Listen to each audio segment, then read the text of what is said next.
Hello and welcome to Politics War Room with James Carville and I'm Al Hunt.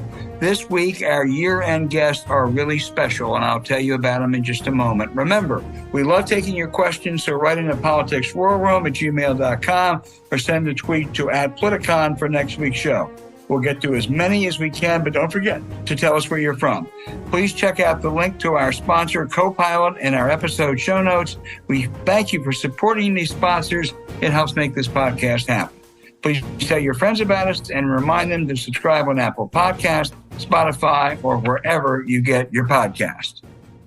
You know, James, we're just a couple days away from the start of a new year. It is a year divisible by 4, which means it's a huge election year. You and I have both been around for a long time. I think going into almost every election year, there's a sense that one side has the advantage over the other. Sometimes that changes, but it's rather clear that both sides, that one side may have a few more pluses going for it. This year, I think both parties are in, to coin a phrase from George H.W. Bush, deep doo-doo. The Democrats have an unpopular president. People think he's too old. He's not going to get any younger. We have really what's a great economy. The so-called misery index at the end of the year was lower than it's been in years. Inflation is coming down, but people don't sense that. People don't feel that. People don't give Biden or the Democrats any credit for that.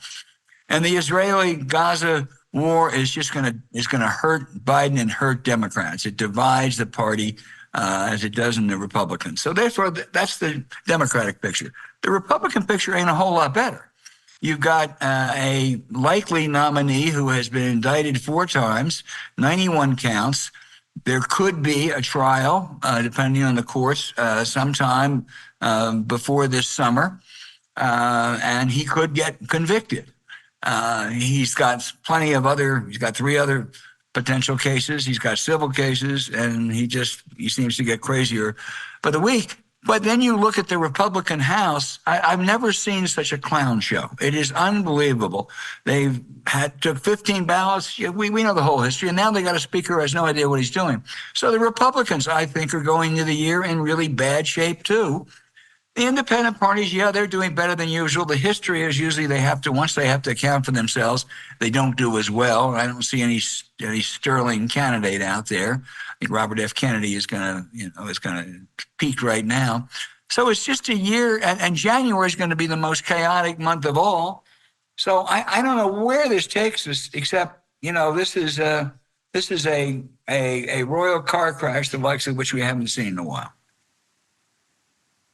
Well, it's not much disputing that. It's trying to predict at what intersection this thing goes up in flames is a little more difficult. But I think they're going to have a terrible time getting through the month of January on the Hill, to say the least.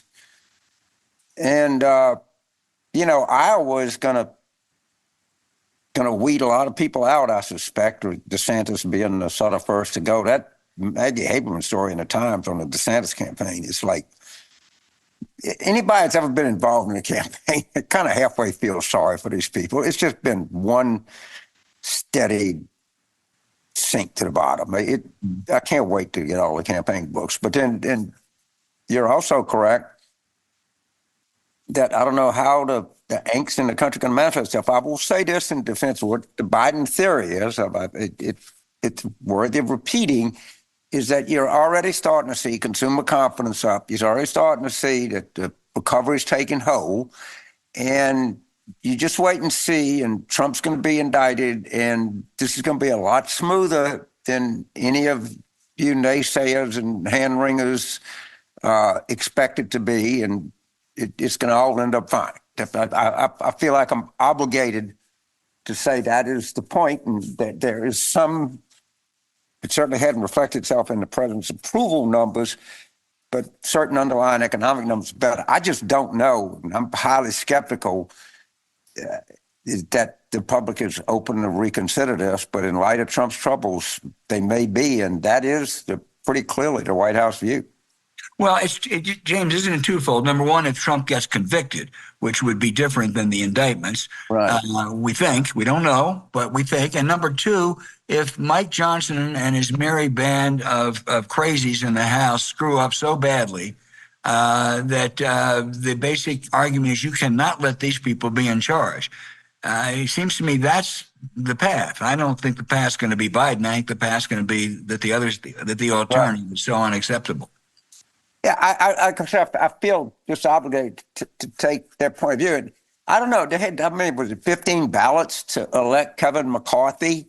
I think this is far and away the most unproductive Congress since people can remember. I mean, they passed like 27 bills, 20 of them were resolutions, congratulating the Marine Corps on 250th birthday or something like that. But, it used to be people paid attention to this. I suspect that they might, but they're going to have a hell of a time keeping the government open or anything. And Johnson's he's got more bad stuff coming his way, I promise you. Yeah, and he's got a caucus that is, Nancy Pelosi had a similar margin, 4 or 5 votes. And she was a magician, to be sure, but she knew how to put things together. This group of crazies does not want to put things together.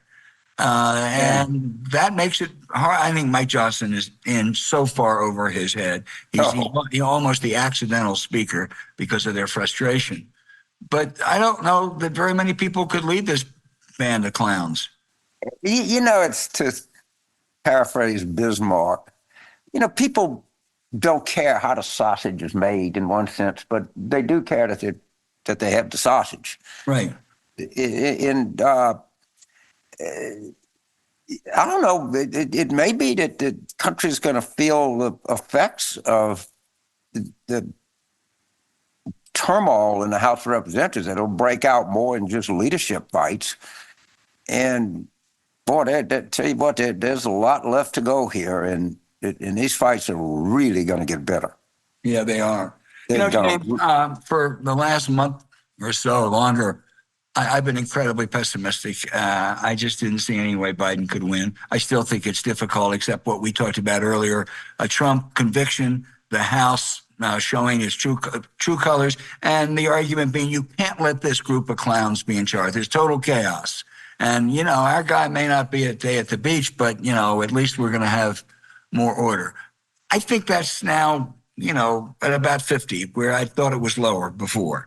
I think the Senate, the Senate's tough. I mean, if Biden just squeaks through with a narrow victory, I don't see any way the Democrats hold the Senate, even though they've got some great candidates in those key races.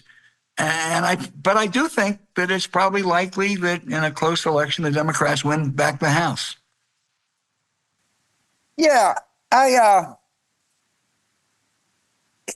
we say that, but the data I see is not overly encouraging. In that Wall Street Journal poll, the Democrats were at 41 in the House generic.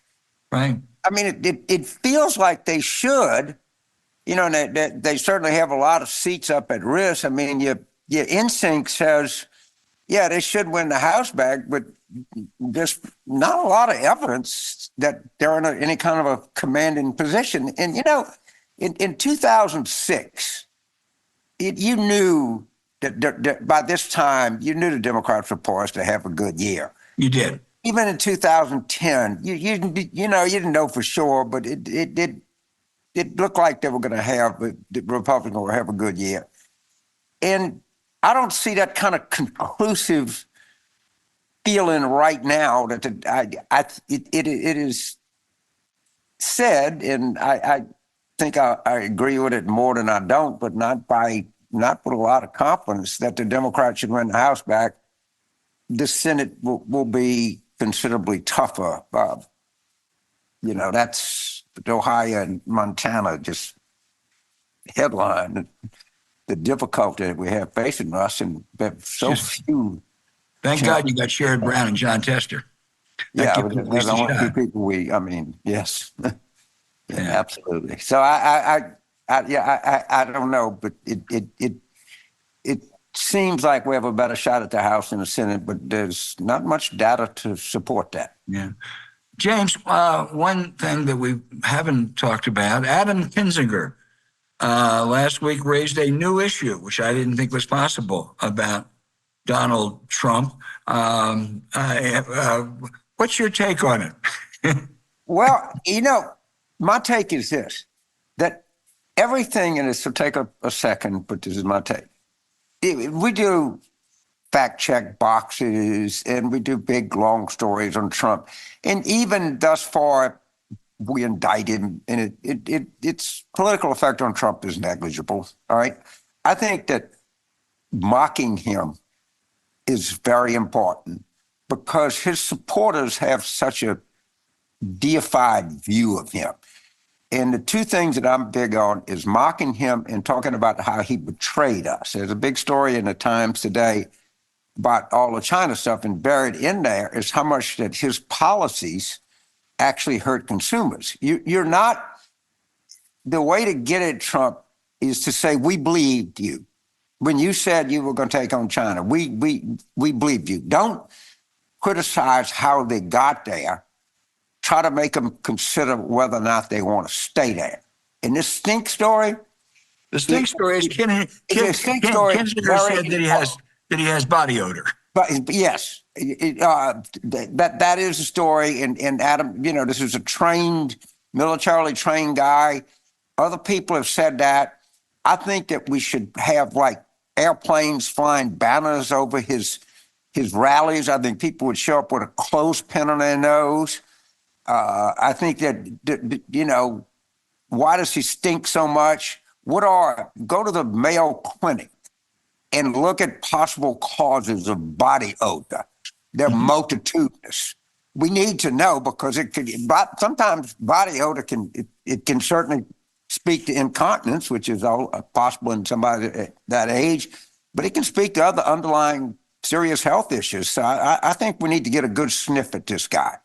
And I think we should publicize the fact that people claim that he stinks. He smells bad. He's smelly.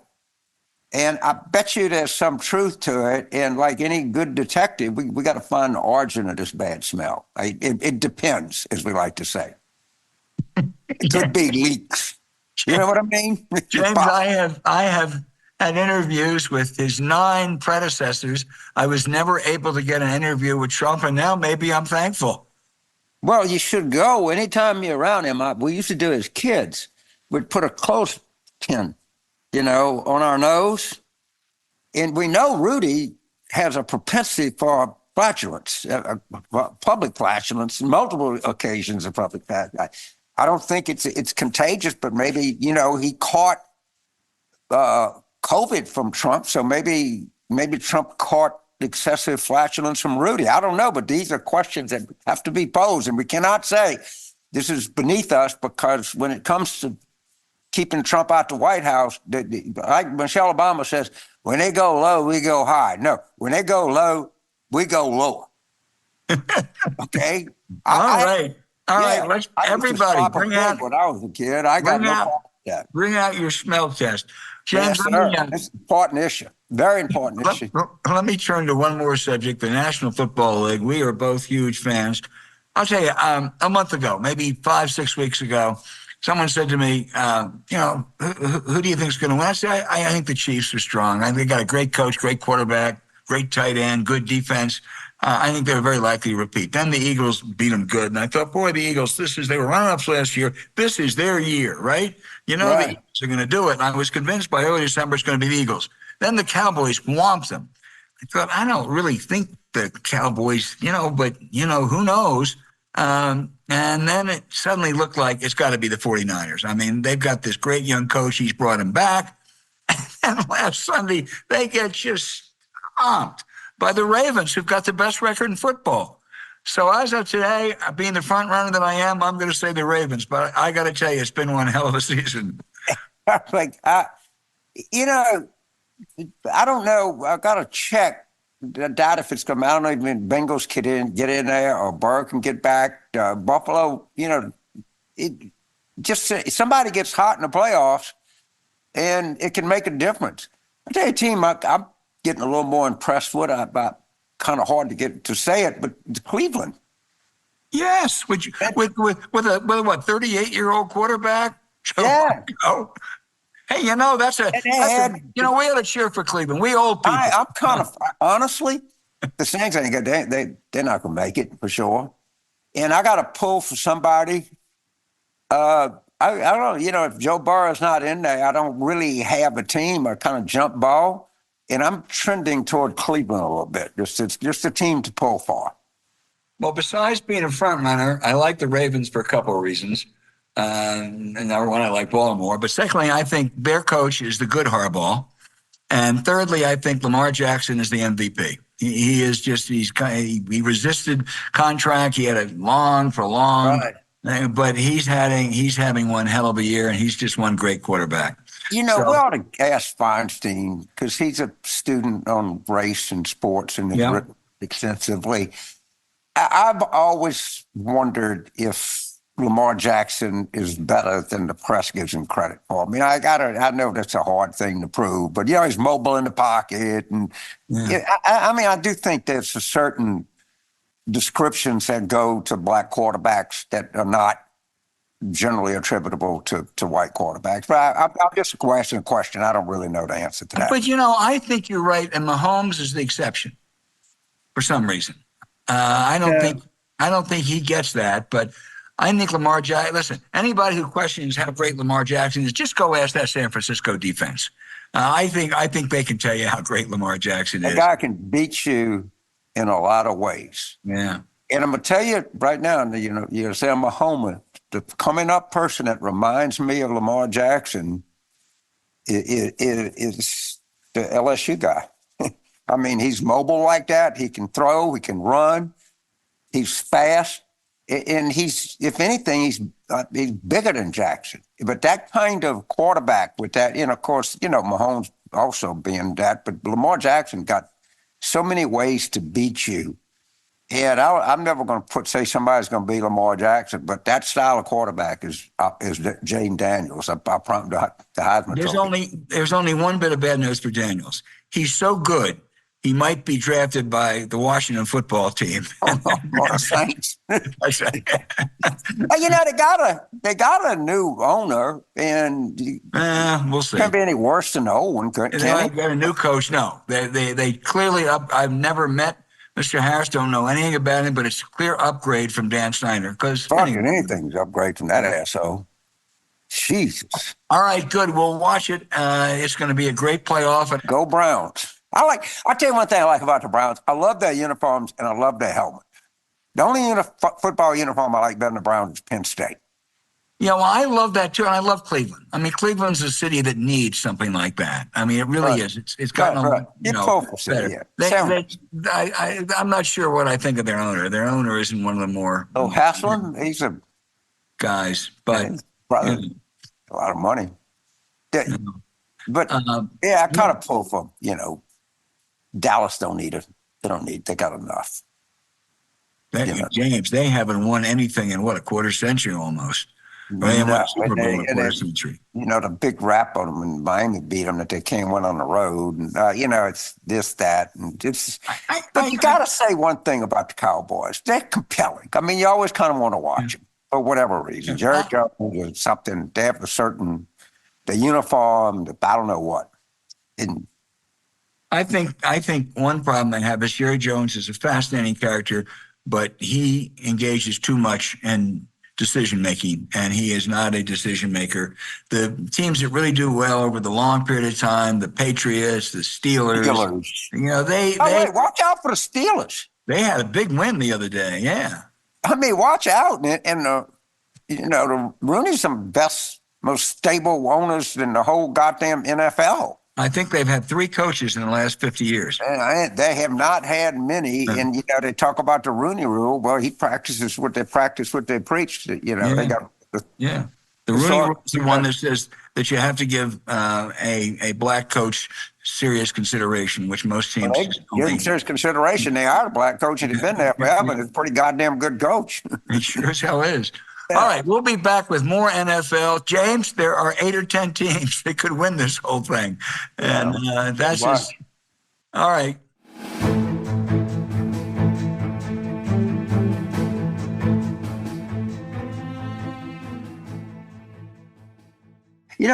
First of all, the research like in the last 6 months, has just been pouring in as to how beneficial exercise is. And it's, I think back some years ago, it made sense. They thought it was helpful. It was Dr. Cooper in Dallas kind of started this, and it became like a fad. And now it's just overwhelming. And anything that you can do to promote your self-exercise is going to help. And people think they can do it alone. Maybe you can, but like anything else, if you got a partner, it makes it a lot easier and a lot better and a lot more fun. And now the exercise is just proven beyond any doubt to be beneficial. So join us in taking your fitness to the next level with Copilot, the personalized fitness solution. Every individual is unique, so your fitness journey should be too. Copilot's app links you with an affordable, real-life fitness coach who customizes workouts tailored to your individual needs and goals. Forget fitness fads, work out anywhere, anytime, and make fitness a seamless part of your lifestyle with Copilot. The Copilot app sets you up for success with completely personalized workouts with step-by-step guidance from your real-life expert Copilot coach. Your coach will tailor workout plans to be enjoyable and effective with regular progress check-ins, support, and guidance. Together, you'll continuously update and adapt every workout to your goals, schedule, and injuries. Let me tell you, the human connection and accountability is key. Having someone to guide and challenge has always been the best way to keep any of us on track. It makes it a lot harder to slack off when you know you're going to have to answer to your coach. Copilot is great for anyone of any age with workout programs designed around your specific lifestyle, so you can work out at your convenience with or without a gym. In my case, without usually, which is why I like it these days. I was a little nervous starting out, but a coach can put you at ease with his knowledge and expertise. And a key focus for me is mobility, endurance, and balance. And I'm already feeling much looser with more energy. Now, it'll take me a while to catch up with James on the endurance front, since his coach has taken his running to the next level. And he's, of course, a great deal younger than I am. But so far, I haven't missed a workout because they're planned around my commitments. So I'd love for you to follow the lead and get fit and feel fabulous. Give Copilot a try to find out why I was listed by Forbes as the top-rated personal trainer app of 2023. Head to mycopilot.com/warroom and get a 15-day free trial and 20% off your first month of personalized fitness with your own personal trainer if you sign up before February 1st. That's mycopilot.com/warroom to get a free 14 days trial and 20% off your first month. Sign up for the new year and let Copilot help you reach your fitness goals. You also can find the link in our show notes.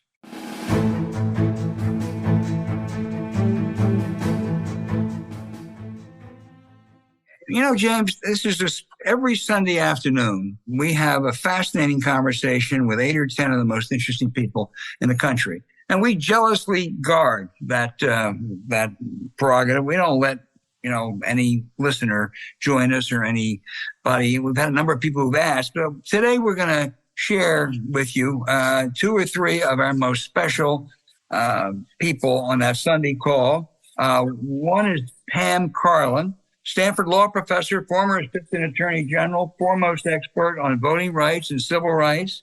And also Roger Altman is going to be with us, who is the founder of the leading Wall Street investment firm Evercore, former deputy treasury secretary, and a leading economic advisor to top Democrats. I hope we'll be joined later by George Stevens. Pam, let me start with you, and let's talk about 2023 very briefly, and then we can move on to 2024, which is more interesting.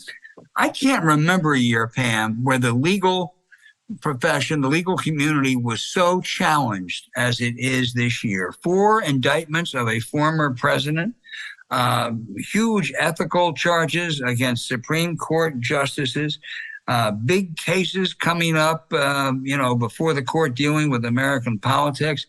Man, it was really an incredibly important year, even though we haven't seen the outcomes yet. Yeah, I mean, it's hard to think of a broader range of cases that go to just the fundamental nature of our democracy. We have all of the cases coming out of January 6th, plus the Trump indictments, which are both about January 6th and about his keeping of classified documents. We have a major abortion case at the Supreme Court again. The Supreme Court is being asked to take a case on whether former President Trump is immune from prosecution altogether.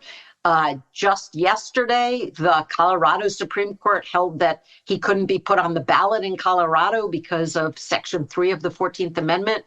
We have cases challenging the very nature of social media platforms. Boy, this has been an amazing year. And as you know, none of the cases has been finally decided yet, and a lot of them won't be until June. Boy, that's for sure. We'll talk about all of those, as we move to 2024.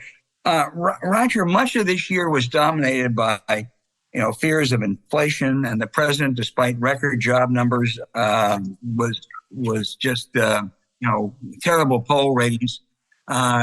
Ukraine is still in a messy war with Russia with no end in sight, and now we have Israel and Hamas in Gaza. It's been a pretty tough year for Democrats, hasn't it? Yes, but it could have been a lot worse. And the critical question, of course, is how the economy does next year and how voters view the economy. And I think what's surprising is how this year is ending up, namely quite well. And I'm just talking about the U.S. economy. And how improbable an ending like this and a pretty good outlook for 2024 would have seemed a year ago. So we've had, in the past 18 or 19 months, the most rapid tightening of monetary policy in 40 years in an effort to fight this inflation crisis. And inflation has proved stubborn, as it always does, in terms of coming down, but finally it is. And most would have thought at the beginning of this year that we would be in recession. Now we're right around that. And instead, the economy has grown really quite strongly. The last quarter, the third quarter of 2023, was a remarkable 4.9% real growth. The unemployment rate has remained quite low. It's currently 3.7. And there's no sign of recessionary conditions at all. And of course, the stock market is hitting all-time highs each of the last 6 or 8 days. It's booming. And Roger, there was a lot of talk earlier about how unlikely the so-called soft landing was, which was namely inflation comes down to a manageable level without tossing us into a recession or significantly higher unemployment. That soft landing now seems likely, doesn't it? Now it's the consensus. Not only does it seem likely, it's the consensus.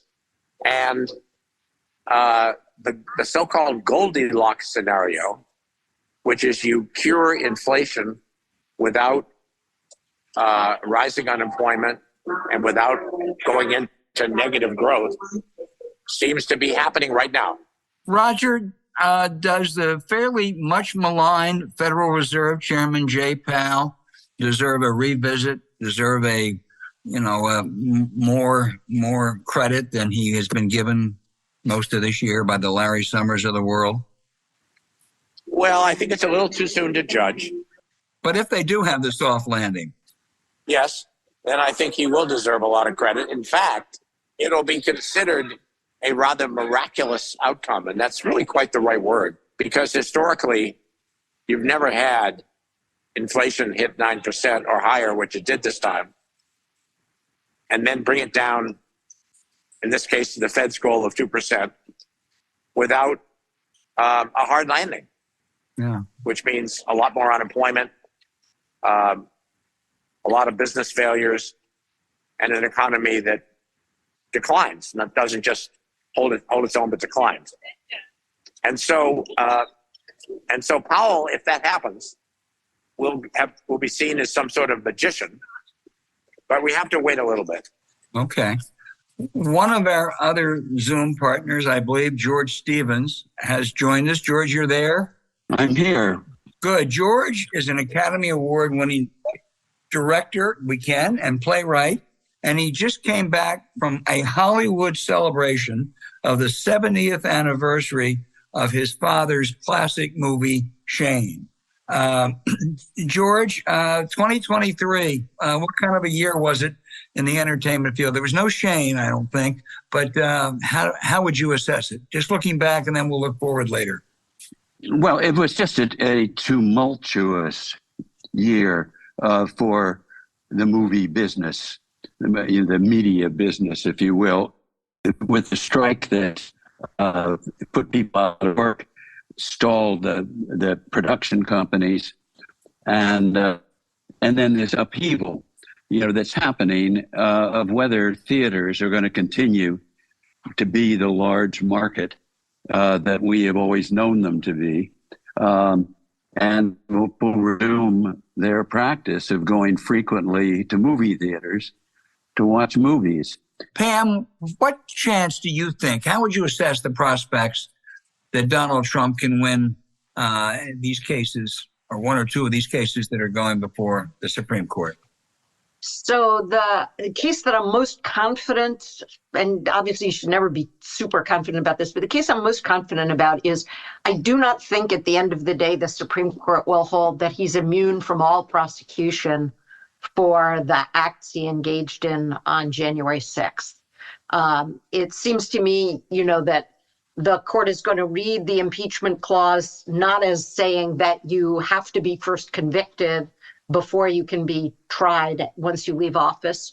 And no court has ever held that the president is immune from criminal prosecution once he leaves office. So that's the case I think I would be most confident that the Supreme Court is going to rule against former President Trump. There's a question about one of the charges in the January 6th indictment. They've taken another case that involves actually one of the low-level people who was at the Capitol that day. And the question there is how to construe the federal statute that deals with interference of official proceedings. So it's possible the Supreme Court will decide that case in a way that prevents Trump from being tried on all four of the charges in that case. And now, of course, you've got the Colorado Supreme Court holding that Section 3 of the Constitution, which was a provision that was of the 14th Amendment, which is a provision that was put in place right after the Civil War to make sure that Jefferson Davis and folks like him would never be president of the United States. Now that the Colorado court has held that he should be knocked off the primary ballot in Colorado because he's not eligible to be president since he has engaged in an insurrection against the United States, my guess is 4 members of the Supreme Court will want to take that case. And boy, it's anybody's guess what the court does. This is a provision of the federal Constitution that literally hasn't been interpreted since about 1870. Wow. James. So, Dean, I want to talk about the mifepristone case. And if you could just tell us basically what is mifepristone, what is the issue before the court, and what options does the court have to decide this, and how will this affect people in everyday life? Sure. So mifepristone is one of the 2 drugs that are used in what are called medical abortions. So there basically are 2 kinds of abortions. There are medical abortions, which involve taking a pill that essentially causes a miscarriage. And then there are what are sometimes referred to as surgical abortions, which involve, using some kind of surgery to remove the embryo or the fetus. And the FDA, which is the federal agency that's responsible for approving drugs, approved mifepristone for this use in the early 2000s for very early abortions. It later increased the number of weeks that you can safely take mifepristone and the other drug in order to cause an abortion. And then more recently than that, the government changed the rules on whether you have to go to a doctor to get the pills. It used to be that women who wanted to have medical abortions had to visit a doctor essentially 3 times. And now, although the drug's still a prescription drug, you can have your doctor prescribe it over the phone. You can go to a pharmacy and pick it up, and you can order it from a pharmacy by mail. So a bunch of very anti-abortion doctors in Texas got together, created an organization called the Alliance for Hippocratic Medicine, and filed a lawsuit challenging the FDA's approval of mifepristone, challenging the FDA's approval of generic mifepristone, challenging the FDA's rule that you didn't have to go physically to the doctor to get the mifepristone. And they filed it in Amarillo, Texas, in front of a judge who is a very right-wing judge, and he gave them everything they were looking for. He said the federal government has to take mifepristone off the market. It can't be prescribed anymore by mail and the like. Went up to the Fifth Circuit, very conservative Court of Appeals. And that Court of Appeals said, well, we're not going to take all mifepristone off the market, but we're going to reject the FDA's approval of getting the drugs by mail or getting the drugs by phone, which means you got to go to the doctor, which means, of course, if you live in a state where abortion's illegal, it's kind of game over. And the Supreme Court stayed that ruling and has agreed to hear the underlying case on an appeal by the federal government. The way the court is, to my mind, likely to decide this case is not even to reach the merits. What they're going to hold is that the doctors who brought this lawsuit had no right to bring the lawsuit in the first place. And the reason for that is, let me tell you, you remember all those old Rube Goldberg things where, you hit a ball over here and it causes something over here, and then that causes something in another room, and that causes something else, and there's just this long chain. Remember proximate cause. Yeah, well, this is like beyond proximate cause, because here's the argument that the doctors make as to why they should be allowed to bring this lawsuit. They're against abortions. And women who take mifepristone might have some complication. And those women might show up in an emergency room at which this doctor might be working at the time. And if the doctor's working there and the mifepristone has caused an incomplete abortion, they might have to finish the process. And this would make them very unhappy. And that's what they claim their injury is. That is, they're not required to prescribe mifepristone for anybody. They're not required to support mifepristone in any way, but they say, if we have to at some point in our lives perform some kind of procedure that we have a moral objection to because some woman took mifepristone, that's how we're injured. And that's just not how the law works. So to put words in your mouth, this could be a standing issue. It could just be decided that you just don't. We don't have to hear this. You're not a party to this. Yeah, you have no standing to challenge this. And by the way, you also waited way too long. And the interesting thing is the Supreme Court took the case that the federal government brought to it, which says, our approval of mifepristone and our approval of the mail. Mailing mifepristone is perfectly okay. The Alliance for Hippocratic Medicine, which really should be called like the Alliance for Hypocritical Medicine, I think, but that's another thing, is, those folks also wanted to appeal the finding that they had waited too long to bring some of these challenges. And the Supreme Court didn't take that. Now, there's something lurking in the background of all of this that's worth just kind of highlighting for a moment. And that is, you remember the Comstock Act? Anthony Comstock was this. Anthony Comstock. Yeah, he was this 19th century moral crusader. Right. And the Comstock Act says that you can't send anything. Originally, it said you couldn't send any immoral material through the mail. And that meant you couldn't send like dirty books through the mail. You couldn't send contraceptives through the mail. And you couldn't send anything that causes abortion through the mail. That provision about abortion is still on the books from the 1870s. The Postal Service has taken the position, and the Justice Department has taken the position, that the Comstock Act really only forbids sending material through the mails that will cause an abortion if you do it knowing that the abortion is an illegal abortion. And so there's a recent opinion in December of last year from the Office of Legal Counsel, which is the part of the Justice Department that gives legal advice to the executive branch, saying the Comstock Act does not prohibit the mailing of mifepristone. But that's kind of lurking out there as a possibility. And, a lot of anti-abortion groups are suggesting that if Donald Trump becomes president, he should start enforcing the Comstock Act by going after the pharmacies that mail mifepristone to folks, even in states where abortion is legal. I would guess this is a case that's going to make some of those justices squirm. But let me ask, Roger Altman, you're still with us? Yes, I am. Okay. Basically, if the economy goes the way you suggested, seems to be the consensus right now, we have probably the strongest in every sense economy in the major industrialized world, don't we? Yes. No two ways about that. Now, you have to put China in context because China's growth rate still is higher than the U.S. growth rate, but China's slowing, faces huge demographic challenges, has some big financial problems, for example, in its real estate sector, and is seen as weakening to a degree that we aren't, even though you would see China's growth rate at the moment somewhere probably around 3% plus, are slightly less than that. But the U.S. economy, by and large, is doing quite a bit better than China right now. Chinese youth unemployment rate, for example, is over 20%. So, ladies and gentlemen, well, would you, James? Go ahead. You ask Roger a question. So, Roger, let's just say our friend consensus, and we'll just leave it at that. Consensus a year ago completely missed what was going on in the U.S. economy. What is the thing that consensus didn't account for last December? Because it has exceeded anybody's expectation. That's a very good question.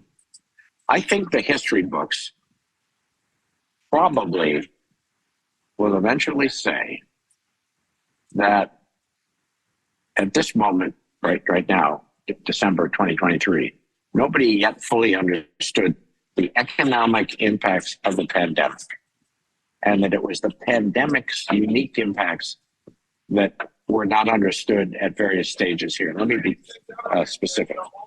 In my view, the inflation crisis we've had, the certain inflation, was almost entirely caused by the pandemic. We could have a long talk about that. But what seems to have kept the economy going more strongly than anyone thought is partly the excess savings that were created by the pandemic as consumers continue to have pretty good balances for spending. And partly the supply chain problems that initially the pandemic caused, and which contributed to inflation. And now as they're easing, it's contributing to declining inflation and a more stable economic environment.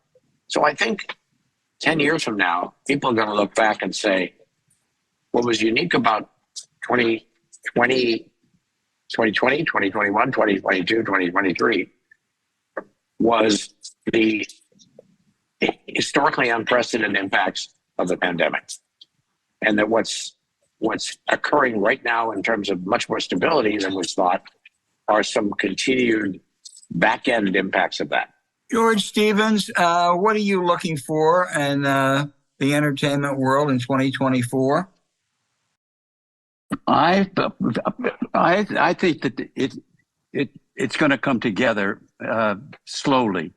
The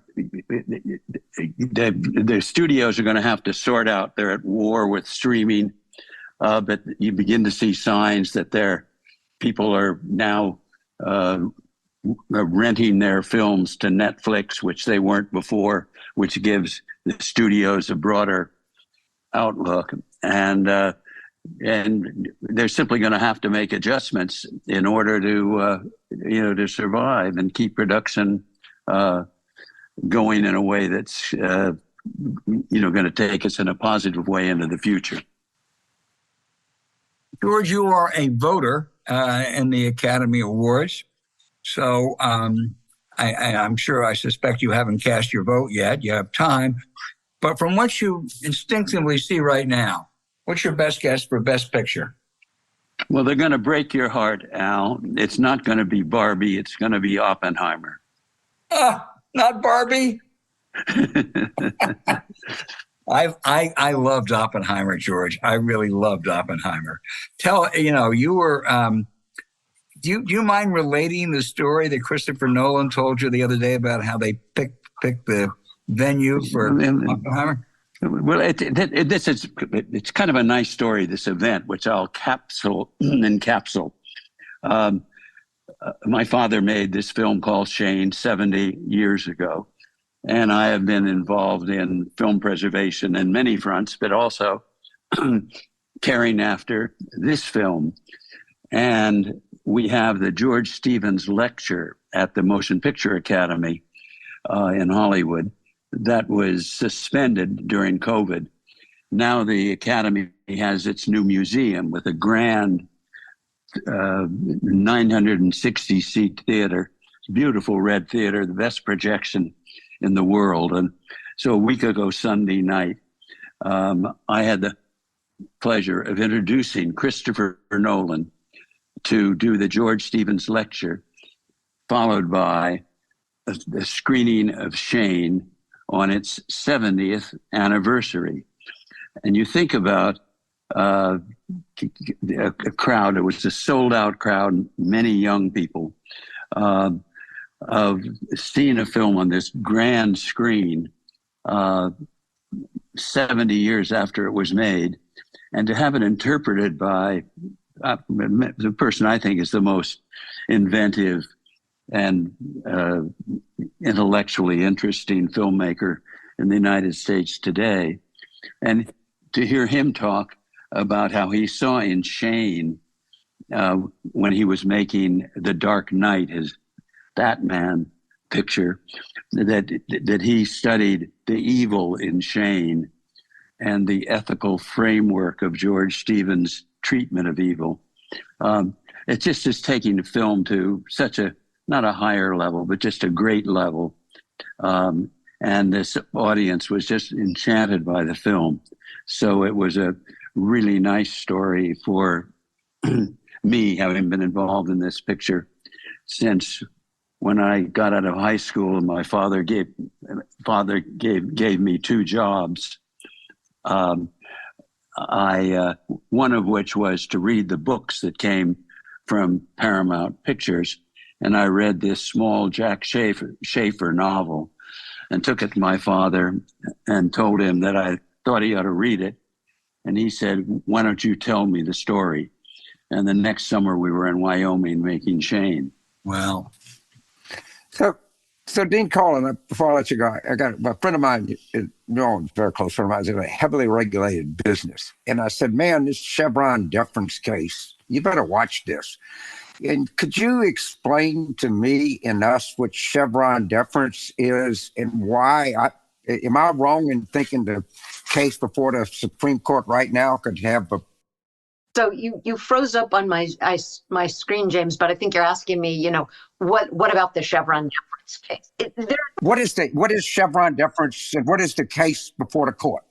Sure. So Chevron deference, it's called Chevron deference, not because it has anything to do with gasoline, but because the case where the court announced the decision was a case called National Resources Defense Council against Chevron, which was a case in the 1980s. And basically what the case says is, look, we've got all these administrative agencies out there, ranging from the SEC to the FDA to a whole bunch of long initials of, agencies you never heard of. And these agencies all have statutes that give them power to do various stuff, to regulate various parts of the economy, to regulate things for safety reasons or for health reasons or environmental reasons or economic reasons or whatever. And sometimes the statutes aren't entirely clear on exactly what they mean, because Congress can write the statute in a broad way, or it can be an old statute and now we have a new problem that we didn't know we had. So global warming, a lot of the environmental statutes were written in the 70s before we kind of knew about global warming or the like. So what the court said in the Chevron case is, look, when a statute's not entirely clear, courts should defer to what the agency thinks its statute means. So in other words, we give to the expert agency the right to sort of say, here's what we think the statute means, and here's how we're going to apply it. And it's a really important doctrine for enabling agency expertise in all sorts of scientific or economic policy or health-related areas, right? As opposed to a bunch of generalist judges saying, well, we can read the words of the statute and we can decide what it means ourselves. And the court has been getting more and more hostile to Chevron deference. There are a number of justices on the court who are kind of hostile to the entire New Deal, expert agencies regulating the economy, Congress giving to these agencies the power to write a lot of regulations and the like. And this year, the court has finally taken a case after several years of kind of hinting at this, in which they say, should we overrule Chevron? And the case that's in front of the court actually just involves the question of whether various fishing boats should have to pay for the inspectors who are on the fishing boat to make sure that it's complying with federal regulations. And the agency that's involved, which is a fisheries commission, said, yeah, they should, because we read the statute, which says, you have to have these people on board, as meaning you need to pay for them. And the Supreme Court is going to decide, should we just get rid of Chevron deference altogether? Which means that if you get rid of Chevron deference, the judges will decide what the statute means without really putting a thumb on the scale in favor of what the expert agency thinks. Thank you. That's expected a very clear and understanding explanation. I expected and received no less. Yeah, and it's a big deal. Yeah. We have to wrap this up, but Roger, you follow everything. Hey, Albert, may I ask George a question? You may. Go ahead, Roger. George, you seem absolutely certain that Oppenheimer will win Best Picture, but the date for the award is 3 months or plus from now. What would be a dark horse? A dark horse would be Barbie. A dark horse would be the Maestro, the Leonard Bernstein picture. I would say those would be the two runner-ups. And not Killers of the Flower Moon. I don't think so.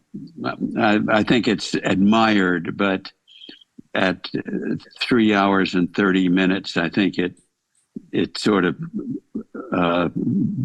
put off the progressively less admired. Yeah. How long was your dad's? How long was Shane, or how long was Giant? George, your dad, great movies. Having just sort of made what might seem a diminishing remark about Martin Scorsese, my good friend, I have to admit that my father's Giant was 3 hours and 20 minutes. and it stood the test of time handily. It sure has. Well, Roger, let me ask you one question before we go, unless James has one more. Your expertise is obviously the economy and finance, but you follow foreign policy too and talk to a lot of people.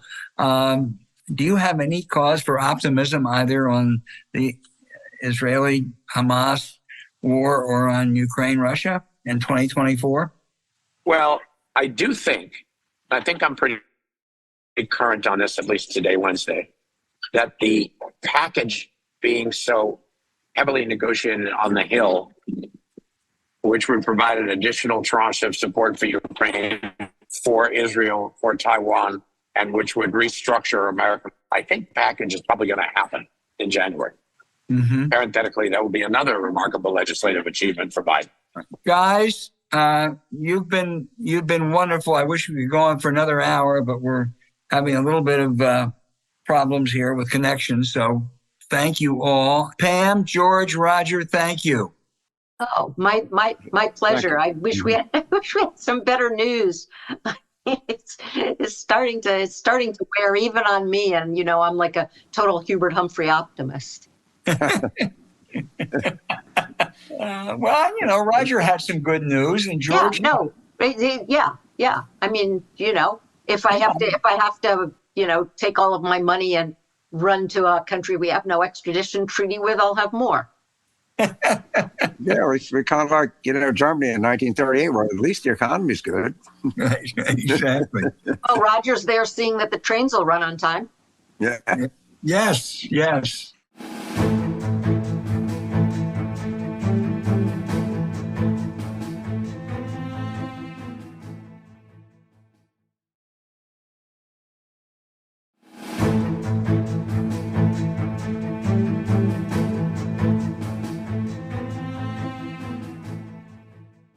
All right, James, we're going to take just a few listener questions for the end of the year, but this is a good one. Valerie in Comac, Long Island, New York says if presidential immunity were real, as Trump claims for everything, for a president's crimes, why would we need presidential impeachment? It seemed to me that the immunity would negate the necessity for impeachment.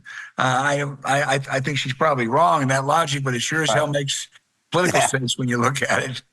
Yeah, I don't think impeachment is a separate political process. It does not, but it is. And his arguments are specious. I guess that's the word I'm looking for. But they just throw in everything trying to get him to January the 20th, 2025. That's the entire strategy. Yep. And their biggest court may let him get there. That's really a big issue. I tell you what, I think the Colorado case, this is just intuition. I think the Colorado case is a real break for Jack Smith, in that I think the Supreme Court is going to reject the Colorado Supreme Court saying that Trump can't be on the ballot. And I think it makes it maybe a little bit easier, or a little bit harder for them to be a total Trump court. Maybe that's just wishful thinking, but I don't think so. I don't know. In the Michigan court today, whenever it's posted on today is Wednesday, I guess on this Wednesday morning rule that Trump could stay on the ballot in Michigan, and that's a Democratic court. Yeah. So the Supreme Court's definitely going to have to take this. Take it and rule for Trump on that. That's one it's the Jack Smith one is the big enchilada. That's the one that really matters. And you're right. What Trump and also some of that 3-judge panel. What Trump wants to do is to, as you say, prolong this as long as he can, and not go to trial. Before the fall. And if he wins the election, he'll get away with it. They won't get away with Georgia, so I don't know what they do there. Yeah. I mean, he's. It really would be kind of. I mean, no, we never again can say that no man is above the law if that happens. Joe in Dobbs Ferry, New York says, do you think Ruby Freeman and Shay Moss will sue Trump as well? Those were the two Atlanta election poll workers who Rudy Giuliani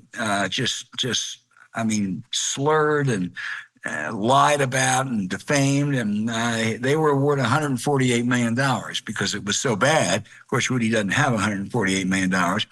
My guess is it's going to be harder to sue Trump in this case because Rudy made direct charges against them. I'm not sure Trump said the whole thing was crooked. I'm not sure he directed against them.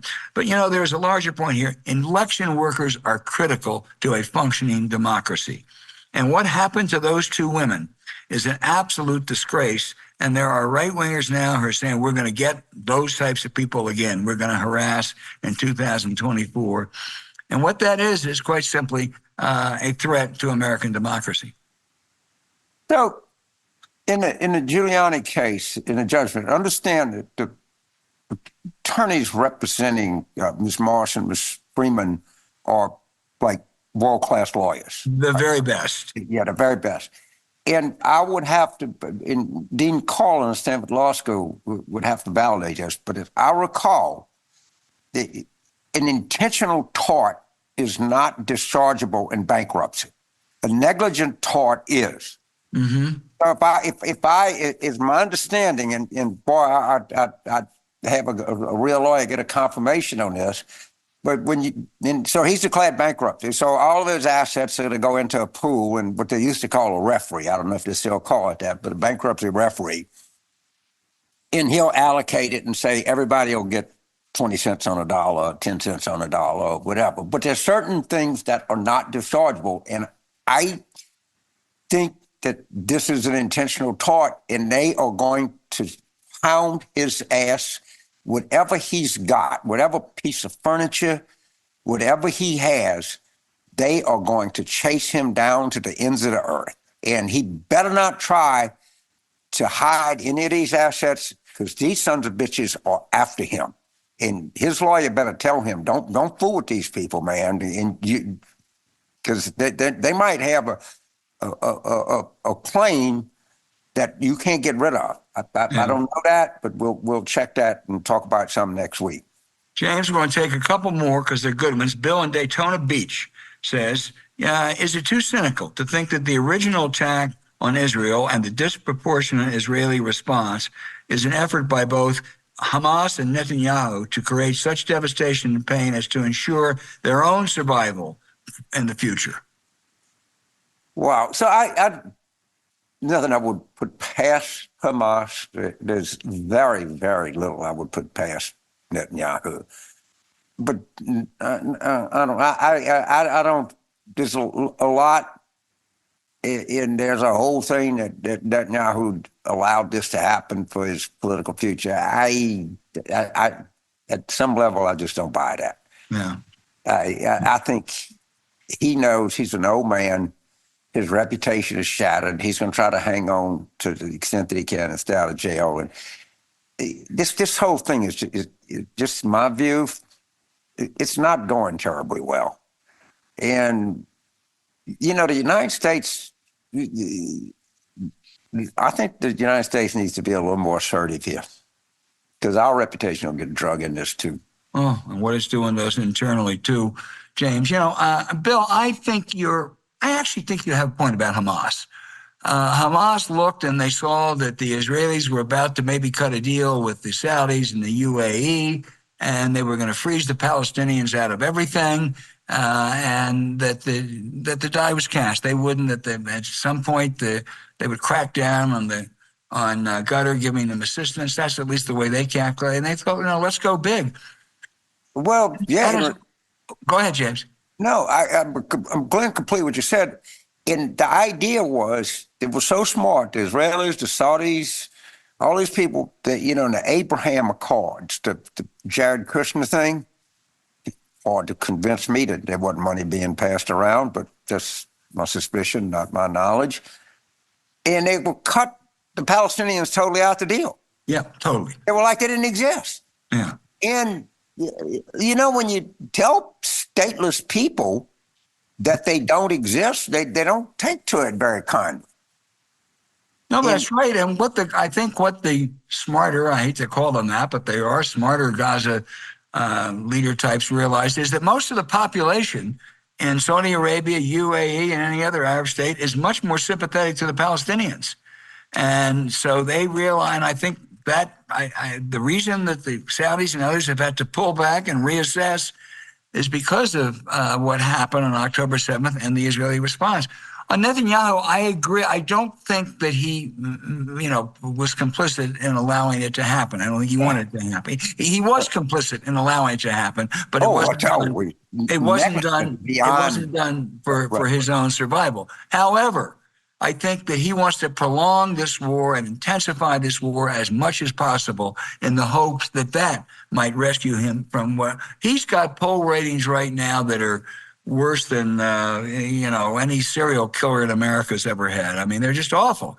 And there was a really, really good piece in the Times the other day, and our friend Seth Waxman has been over there and kind of confirmed it, that huge changes in Israel. This has been a seminal event. A lot of things are happening, some good, some maybe not so good. The Orthodox are beginning to realize they better be part of the country and the military, some of them at least. And but Netanyahu is as unpopular as ever, and his only chance of staying out of jail is just to keep this thing going. So in the law, intent. So if you drive drunk 100 miles an hour through a school zone and you kill a child, right, you're liable to be convicted of murder. Your defense is, look, I didn't intend to. I was negligent. I got drunk. I drove too fast. Nope. There's a level of negligence, and get Dean Carlin to clarify my thought, that is so negligent it amounts to intent. BB's negligence was so manifest. Sure was. Borderline can be considered to be intent. That's how negligent he was. I mean, at Unit 8200, the whole internal stuff he was trying to do, the backdoor deals he was trying to make, there's a point to which negligence becomes so manifest, it turns into intent. Yeah. Now, in his mind, I don't think it was there, but boy, I'll tell you, it's and I see all these billionaires. I just make a quick rant, and they pissed off at Penn or Harvard about some 19-year-old Palestinian in the Harvard yard. I don't know, West Philadelphia, and I'm not giving money. I've had enough of this anti-Semitism. Meanwhile, Trump has dinner with Nick Fuentes, who calls for the murder of all non-Christian people in Yee, or whatever the fucking guy's name is, has dinner with him. Well, we ain't gonna say anything about that because he's for the carried interest. Or they say there were good people on both sides in Charlottesville. But if you're one of these billionaire guys, that doesn't upset you. What upsets you is that, the people at Penn or Harvard, maybe we can get rid of them because we want to keep carried interest. It doesn't make any sense at all. It makes no sense. Yeah, whatever mistakes, and surely the presidents of those elite universities made big mistakes. I sure as hell don't want hedge fund and private equity guys running any institutions, be it Harvard or South Dakota State. Understand. If they get their tax cuts, they don't give a shit. Right. I mean, you can feel it right there. How do you have and it's all, but by the way, Jamie Raskin has posted a number of questions for Elise Stefanik that she can't answer about anti-Semitism. And I got to look it up, but I was told by a very reliable person. Well, I'm going to look that up right away. You know how I feel about Elise is one of my favorite. Don't worry about some snot-nosed Harvard kid and don't let dinner with Nick Fuentes. Right. James, I'll end it with this, or you can have fun. But we've talked about how the greatest gift to the Democrats, whatever the data shows, and for the even the presidential race, may be those crazy House Republicans. And one of the great assets Democrats have is when they get into this crazy stuff, we have some tremendous people to take them on, from Jamie Raskin and Dan. Why am I drawing a blank on his last name? Dan Goldman. Dan Goldman, who is just terrific. Excuse me, Dan, I'm sorry. You went to the same school as my kids, and I should never forget your name. And your mom, Susie's a wonderful person. So I apologize for my senior lapse. But we have great people to take them on, and they are not very good. They're not. They're overmatched. Yep. By far.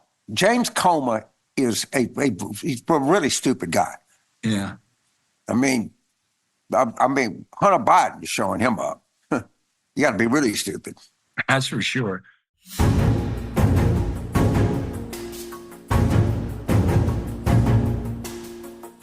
Hey, thanks for listening to Politics War Room with James Carville, and I'm Al Hunt.